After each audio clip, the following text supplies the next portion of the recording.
Hey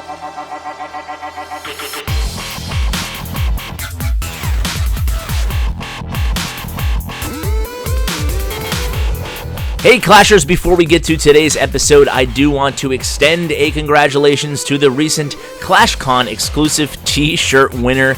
It was Patrick. Patrick, congratulations. Go ahead and hit me up on Twitter at clash_with_ash to claim your prize. Hey guys, Ashlane here, bringing you the second half of the war recap between Red Elite and Medan 13.4. In the previous episode, I shared all the Town Hall 10 featured attacks, including some high percentage 2-star attacks and some 3-star attacks, so don't miss those. I'll go ahead and link that video in the description.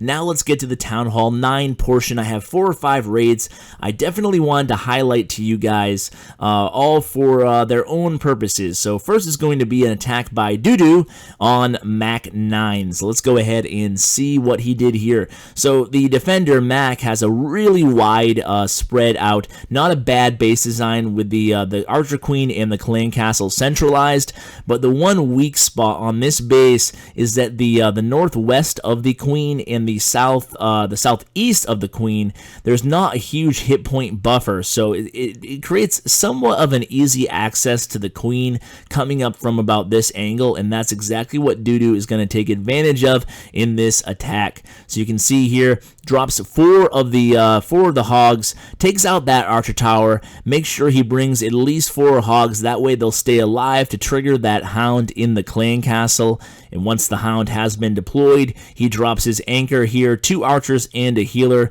It's important to note that 1 archer will not be enough. She will die by the hound, and 3 archers will be too many. They'll kill the hound midway through the raid, and you don't want a bunch of puppies spoiling your hog raid. So now that that anchor has been set, you can see the golem has been deployed from the clan castle up in the northwest here, creating a nice little funnel for the heroes into the center of the map. That other golem here provides a nice little buffer here for the wizards to take out the enemy king and some of the high hit point storage units along the outside northern end of the base there. You can see that rage spell probably could have been placed a little bit more towards the north, as most of it is going to go to waste. I think if he had to do that over, he would have either brought an extra heal spell for the hogs, or used that rage spell a little bit more towards the north, or just hold off a little bit upon queen engagement. Either way, things worked out just fine for Doodoo here as he comes in from the southwest, excuse me, with the hogs. They're basically going to create a huge sweeping motion through the base, basically taking care of all the defensive units. He's able to heal the hogs through all those giant bombs. There's no double giant bombs, so that's going to really benefit the attacker here, as you're able to pretty easily heal through these single giant bombs. So Mac might want to go ahead and deploy or set up a double giant bomb to help mitigate these types of attacks.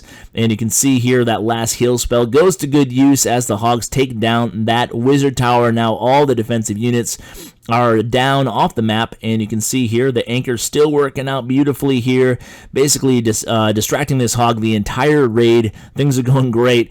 Tons of hogs left on the board. Really powerful and well executed attack here, and that was one of their nice 3-star attacks against us. Let's go to the other side of the map here and get to some of our nice attacks.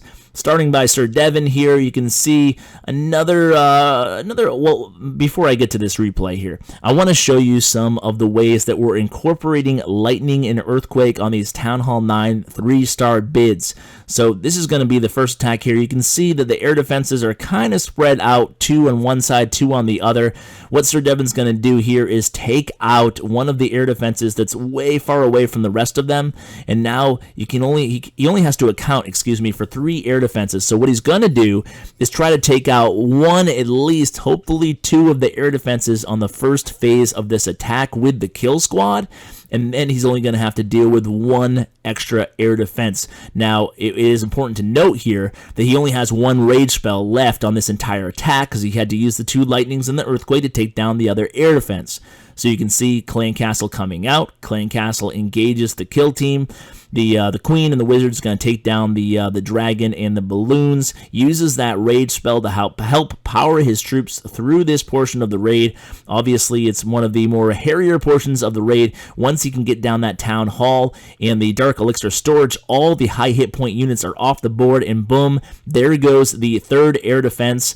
So it's kind of like a little bit like the max attack, where you're using all your spells in the first phase of the attack, and now there's only one air defense left on the board. He's able to take his time there. The golem and the queen still distracting a lot of the defensive units around the area. The balloons sweep their way from the north to the south. Like I said, it's a slow attack than what we're used to seeing, because obviously we're used to seeing these balloons sped up quite a great deal with the haste or rage spells. But when you're using this attack, obviously, when you're using your spells early, it's important to hold off on the balloons, hold off some back-end balloons, I should say. And what they're going to do is create a very important distraction for that splash damage. You can see that wizard tower, instead of targeting this big clump of balloons, she gets 2 or 3 of the hits off on the single balloon there, and that creates basically the difference between a 2 and a 3-star attack here. As you can see, there's a few balloons left on the board. There's a couple wizards, plenty of the cleanup crew, a minion or 2, and it's a nice 3-star attack by Sir Devon. Let's go ahead and show another one of those lightning type attacks here. So let's go to this attack. Actually, you know what? Let's go ahead and mix it up with a hog raid, and then we'll bring in another lightning. So this one's gonna be a pure hog raid. I mean, we have a golem in the clan castle, so it's go ho wee, technically speaking, and we're gonna start out with the heroes in the kill squad. But look at that, 40 hogs. That is a lot of hogs, and what it's gonna do is allow Team A to really encompass the entire map, overwhelm the entire map with hogs on the second phase of the attack. This is kind of a cool way to transition from being a Town Hall 8 hog attacker to a Town Hall 9 3-star hog attacker. You can still use a lot of hogs like you're used to at Town Hall 8, but you can add one golem, still keep a few wizards in there, and just drop your heroes towards the enemy queen off the beginning portion of the raid.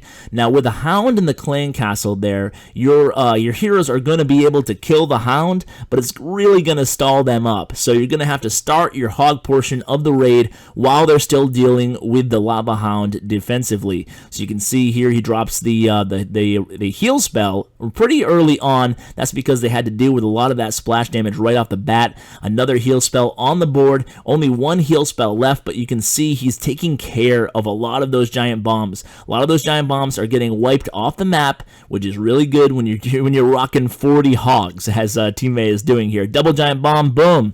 Double giant bomb is off the map. That accounts for, I think, all the giant bombs. There might be one left.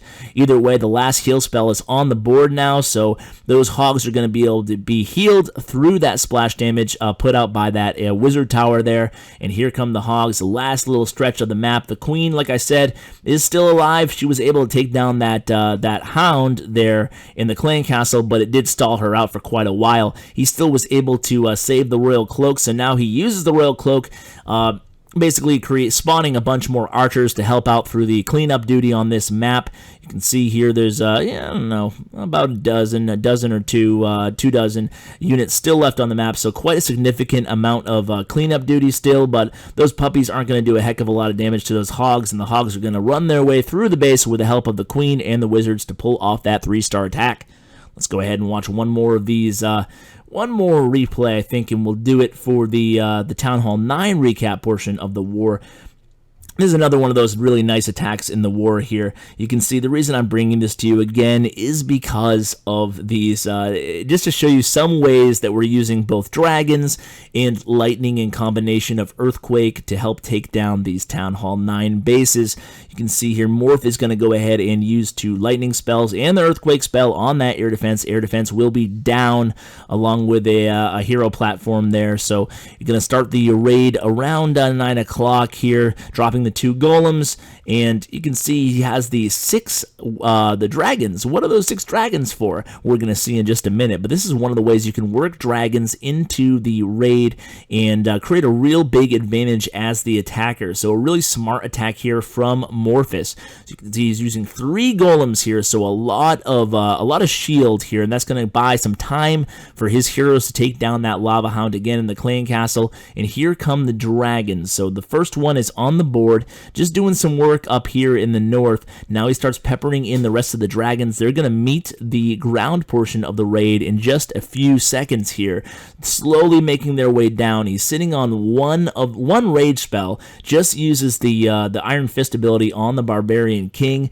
So check this out, guys. So the King is going to take down the enemy Queen at this portion of the raid, still sitting on the Royal Cloak ability for the Queen, and the dragons are still slowly but surely making their way down into the southern part of the base. So this is really a hybrid attack, a total hybrid attack. You're seeing really a half dragon army and a half golem slash hero kill squad type army, and they're really lethal when used in combination against bases like this, where you're able to take down a few of the air defenses and avoid that other air defense. You can see the Queen's finally onto it right now. So now the dragons pretty much have free reign of the base. So they're going to go from being kind of a non-factor in the very beginning of the raid to being the biggest factor in the cleanup of this base towards the end of the raid. You can see still sitting on that rage spell, going to drop it in just a few seconds here, right about there we go. Now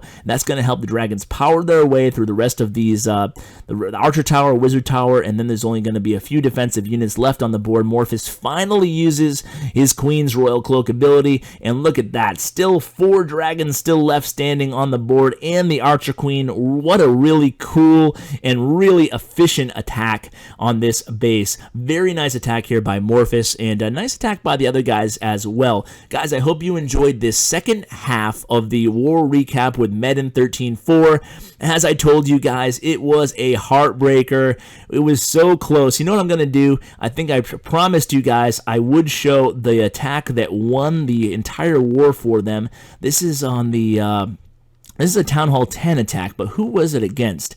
I think it was against Medium Roar. It was, and this came at the last second without an Archer Queen, and this is what won them the entire war. It was tied, and we had the tiebreaker in the percentage. So look at pre-placed jump spell, then he drops a golem up north, then a few golems, excuse me, around 9 o'clock, heading towards that jump spell. Plenty of wizards on this attack to really make sure he gets the percentage. He's going to slowly make his way towards the Town Hall being the main focus of this attack. Obviously no Queen, and as you guys know, at least 75% of the time it's the Queen that takes down the Town Hall. So you really have to make sure you have plenty of wizards, plenty of witches, whatever you're using, or at least a P.E.K.K.A. or 2 to take down that Town Hall. Right now we're at 35%. That's a lot of percentage off the map right now, and that's because he used such a wide spread on the beginning engagement of this base. Takes down the Inferno Tower, 47%. Everybody was watching live. This was one of those attacks that as soon as you saw the swords on the map, you try to click and it was immediately all spectators full. I got in on this one, but I missed the previous like 3 or 4 raids after this one. So check this out. 1 wizard on that Town Hall. No, and this was the difference. Well, this was the final raid of the war. This is what it all came down to for all the proverbial marbles, and boom, John Woo pulled it off. Kudos to Medan 13.4 and John Woo if you guys are watching. Really nice war. I love wars like this. I hate losing, but I love when they're this close. So guys, I hope you enjoyed the replay. Please share with your clanmates if you think any of these raids were worth sharing. And as always, I appreciate it, guys. Take care.